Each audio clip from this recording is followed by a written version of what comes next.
Naranasan mo na ba na ang paborito mong pabango ay biglang nag-iiba ang amoy paglipas ng ilang oras? Ang bango na akala mo ay mananatili, ay biglang nagiging iba. May sikreto ba sa likod nito? Bakit tila nagbabago ang ugali ng iyong pabango habang lumilipas ang araw? Ang sagot ay nasa mga invisible na molekula. Sa simula, ang naamoy mo ay ang top notes, mga maliliit na molekula na mabilis sumangga, nagbibigay ng panimulang spark ng sariwang amoy tulad ng citrus o mint. Sila ang unang bumabati sa iyo.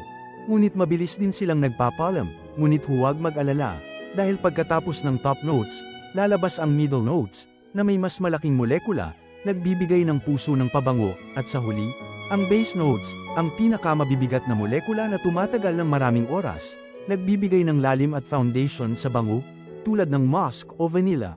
Ang iyong pabango ay isang kwento ng mga molekula, nagsasalaysay sa iyo ng iba't ibang kabanata ng amoy habang lumilipas ang oras.